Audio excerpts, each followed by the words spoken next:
Shalom.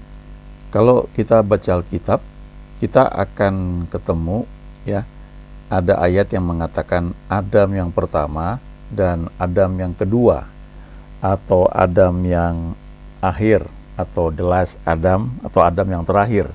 Jadi ada dua Adam.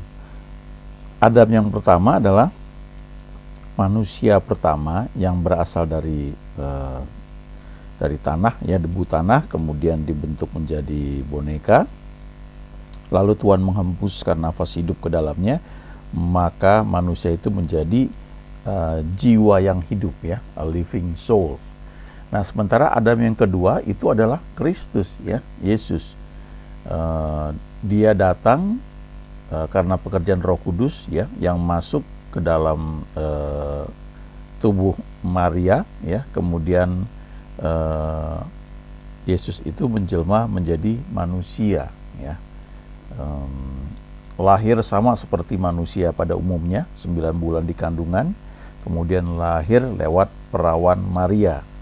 Tapi bedanya, Yesus itu bukan karena benih laki-laki, ya, atau benihnya Yusuf, ya, ketika menikah dengan Maria, tetapi itu adalah pekerjaan Roh Kudus, ya. Jadi rahim Maria itu cuma dipinjam untuk proses kelahiran Yesus atau penjelmaan Yesus itu menjadi manusia.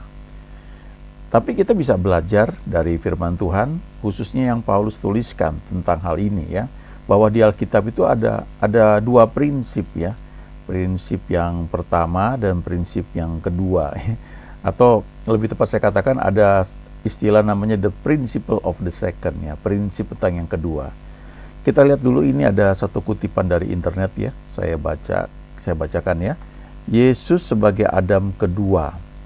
Ketika Tuhan menciptakan manusia, Dia memilih Adam untuk mewakili anak cucunya sebagai kepala federal dalam perjanjian karya-karyanya. Hosea 6 ayat 7 berbicara tentang perjanjian yang telah dilanggar Adam, dan Roma 5 ayat 12 sampai dengan 19 menyiratkan bahwa ada suatu perjanjian yang melibatkan Adam karena ia mewakili seluruh umat manusia. Yesaya 24 ayat 5 berbicara tentang sebuah perjanjian yang kekal, yang universal, karena itu berlaku untuk seluruh bumi. Ini juga tampaknya akan menjadi acuan untuk suatu perjanjian yang dibuat dengan seluruh umat manusia. Yesus Kristus mengambil tempat manusia, memenuhi perjanjian karya-karyanya yang telah gagal dipenuhi oleh Adam, dan dengan demikian Adam merupakan kiasan atau bayangan dari Kristus. 1 Korintus 15 ayat 45 berbicara tentang Yesus sebagai Adam terakhir. Nah, jadi ini, ya, Adam yang terakhir atau disebut juga Adam yang kedua. Nanti kita akan lihat beberapa ayat, ya, berikutnya. Tapi di seluruh Alkitab ini kita akan melihat satu pola yang berulang, bahwa yang pertama itu sifatnya usaha manusia. Ya, misalnya begini, waktu manusia jatuh dalam dosa, maka ketika mereka sadar mereka telanjang, mereka berusaha untuk menyemat daun pohon ara untuk menutupi ketelanjangan mereka. Nah, itu usaha manusia. Usaha manusia untuk menjadi benar di hadapan Tuhan, ya, untuk menjadikan dirinya benar di hadapan Tuhan, untuk menutupi ketelanjangannya.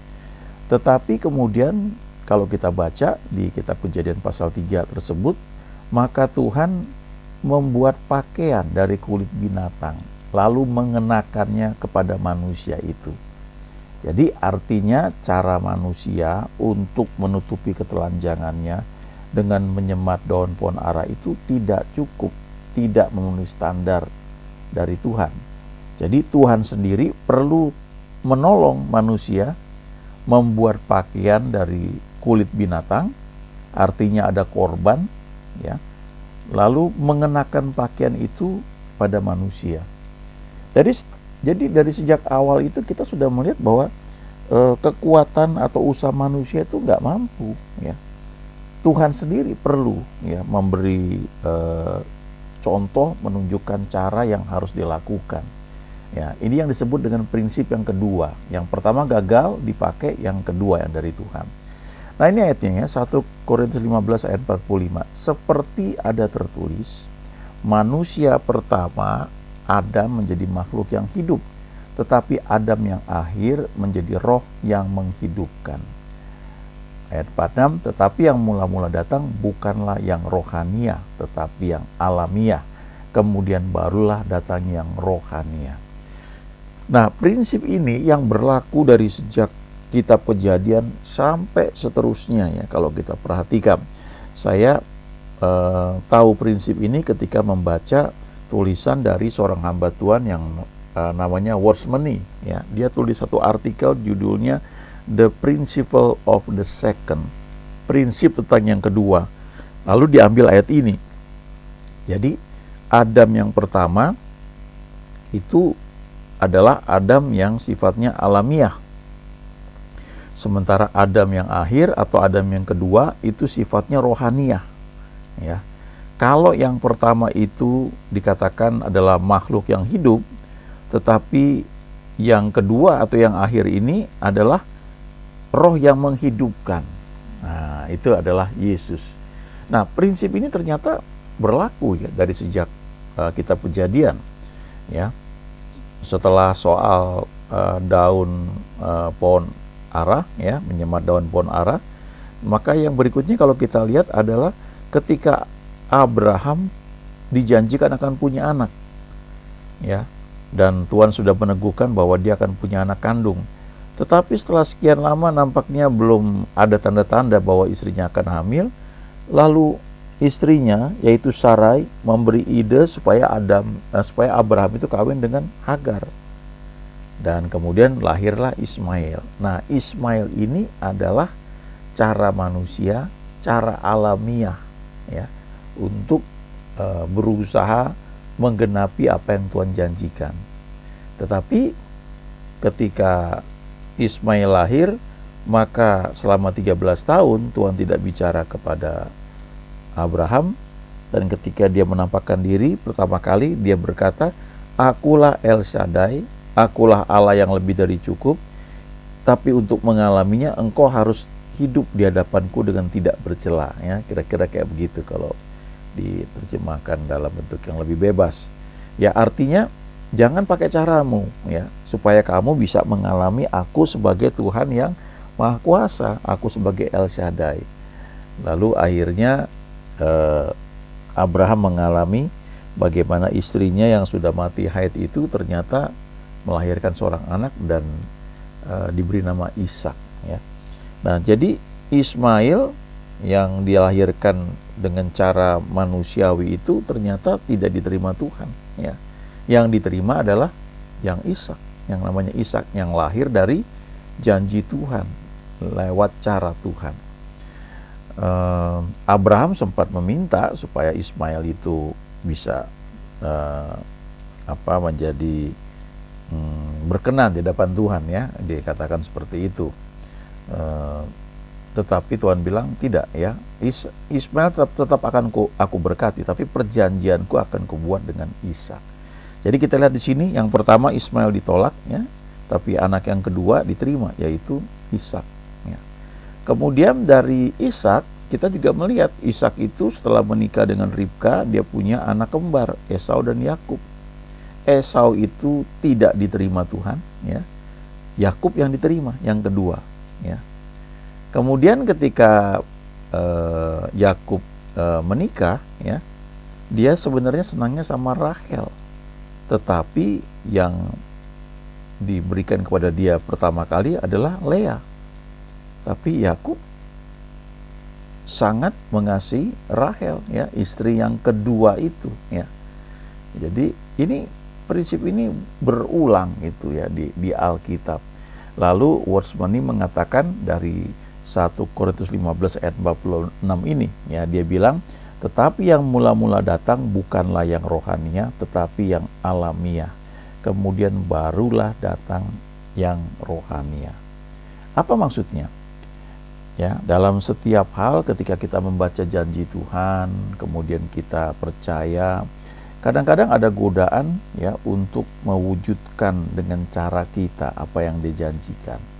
Nah, kalau kita pakai cara kita, cara manusiawi, itu sifatnya alamiah.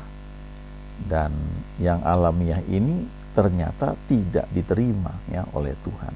Karena itu datang dari kekuatan manusia, kepandaian manusia.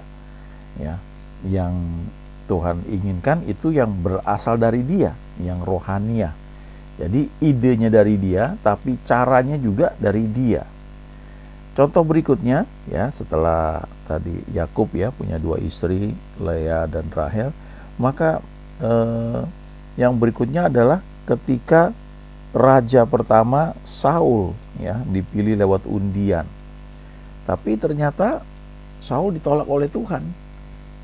Ya, yang diterima adalah Daud. Nah, itu raja yang kedua yang diterima. Dua-duanya baik Saul maupun Daud ini sama-sama memerintah total selama 40 tahun ya, masing-masing 40 tahun. Dan juga mereka sama-sama diurapi lewat Nabi Samuel. Ya, mereka sama-sama dituangi minyak ya, diurapi oleh Nabi Samuel. Cuma bedanya Saul itu diurapi dari minyak yang berasal dari buli-buli. Buli-buli itu adalah tempat minyak urapan ya, mungkin seperti botol ya. Tapi kalau Daud dikatakan Daud itu diurapi dengan minyak yang dituang dari tanduk ya, tabung tanduk. Jadi ternyata ketika Samuel mengurapi Daud, dia menggunakan minyak urapan yang ditaruh di dalam tabung tanduknya.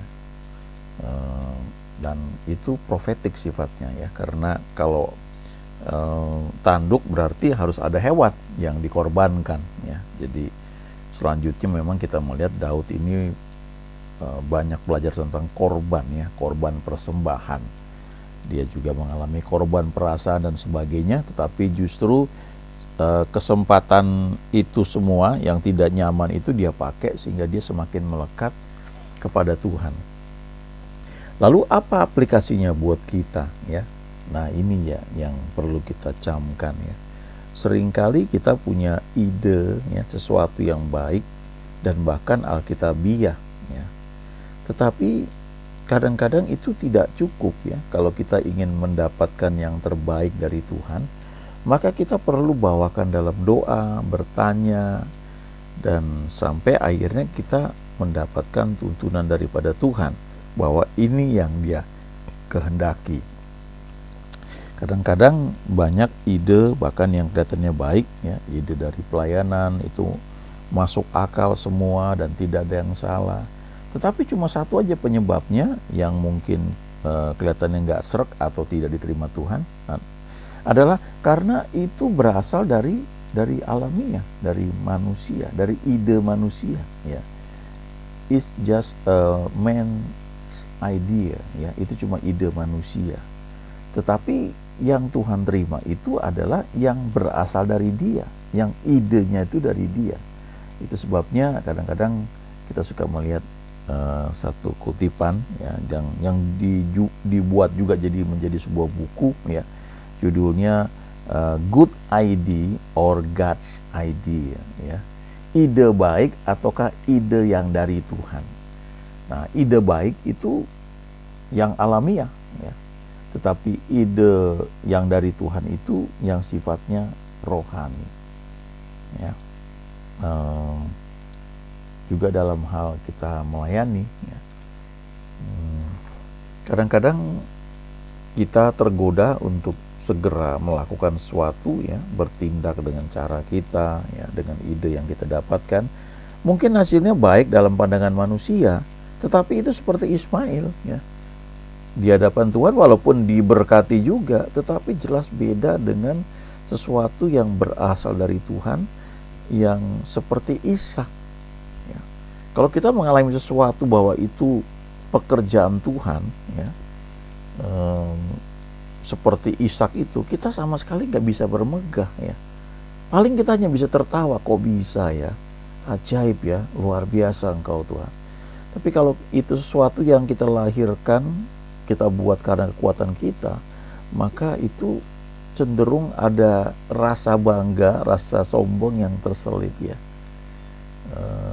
Bahwa itu adalah karena kita juga gitu. Nah, ini yang menarik ya, Roma 5 ayat 17. Sebab jika oleh dosa satu orang, ya, dosa Adam, maut telah berkuasa oleh satu orang itu, ya, maut telah berkuasa oleh karena Adam, oleh karena dosa Adam, maka lebih benar lagi mereka, ya. Lebih benar, ya, lebih apa ya? Ya, lebih benar, lebih afdol, lebih keren, lebih powerful, lebih luar biasa, ya, bagi mereka ini, ya, yang telah menerima kelimpahan kasih karunia, ya. Kelimpahan kasih karunia artinya bukan beberapa kasih karunia, tapi ini kasih karunia yang melimpah, ya, kasih karunia demi kasih karunia, ya, dan anugerah kebenaran, ya. Jadi kalau gara-gara dosa satu orang maut itu telah berkuasa, ya. Jadi kita ini kan lahir dari keturunan Adam dari sejak ribuan tahun yang lalu, ya. Dosanya itu yang dibuat oleh Adam, ya. Kita belum ada waktu itu, tapi kita lahir dari keturunan Adam. Gara-gara dosa Adam itu, maka maut itu berkuasa terus dari zaman ke zaman sampai juga kepada kita. Tetapi kemudian kita yang sudah terima Tuhan Yesus, kita ini lebih powerful dibanding dampak yang diakibatkan oleh Adam ketika dia berdosa, ya, sehingga maut berkuasa. Kita ini lebih powerful karena kita telah menerima kelimpahan kasih karunia, ya. Bukan kasih karunia yang sekedarnya, yang cukup untuk selamat, tapi kasih karunia yang melimpah, ya, melebihi dari apa yang bisa kita tanggung. Nah, kita terima itu, kita akan hidup dan berkuasa karena satu orang itu, karena Yesus. Ini luar biasa. Nah, dalam bahasa Inggris, khususnya Amplified Bible, ini terjemahannya sangat-sangat luar biasa, ya. Saya terjemahin langsung ya. Karena jika oleh pelanggaran satu orang, ya, kesalahan satu orang, maut itu telah memerintah, ya. Berkuasa itu disebut sini memerintah, reign. Melalui, ya, hal tersebut, melalui dosa, ya, maka lebih pasti lagi, ya, lebih powerful, lebih kuat lagi mereka yang menerima God's overflowing grace, ya, yang menerima anugerah Tuhan yang melimpah, overflow, artinya dia melebihi daripada yang mampu kita tampung.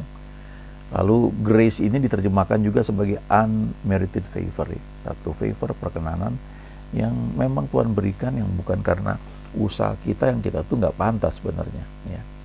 Lalu tidak hanya itu, tapi menerima free gift of righteousness, ya, pemberian anugerah kebenaran, ya, putting them into right standing with himself, ya, membuat orang itu menjadi posisinya benar di hadapan Tuhan. Lalu dikatakan reign as kings in life, ya, memerintah seperti raja-raja di dalam kehidupan ini melalui satu orang, ya, through the one man Jesus Christ, ya, melalui Yesus Kristus, Mesias, ya, yang diurapi. Jadi ayat ini mau bilang bahwa kalau gara-gara satu orang, ya, yaitu Adam, karena dosa dia itu, maka seluruh manusia itu kena akibatnya, maut itu berkuasa, ya, menguasai seluruh manusia, maka lebih pasti lagi mereka yang sudah terima anugerah dari Allah dan juga kebenaran, maka mereka ini akan lebih pasti memerintah sebagai raja-raja di dalam kehidupan ini, ya. Itu luar biasa yang Tuhan janjikan, ya. Tapi memang kita mesti pegang janjinya, percaya bahwa kita orang yang sudah dibenarkan, jangan goyah hal itu. Kesadaran sebagai anak-anak Allah itu harus semakin kuat, sebagai orang yang sudah dibenarkan itu harus semakin kuat, maka kita bisa berdiri teguh tanpa goyah, dengan penuh keberanian kita masuk dalam ruang tata kasih karunia, kita menemukan pertolongan yang kita butuhkan pada waktunya, ya. Renungkan firman Tuhan terus, kita ini orang-orang yang memerintah sebagai raja dalam kehidupan ini ya. Haleluya. Amin.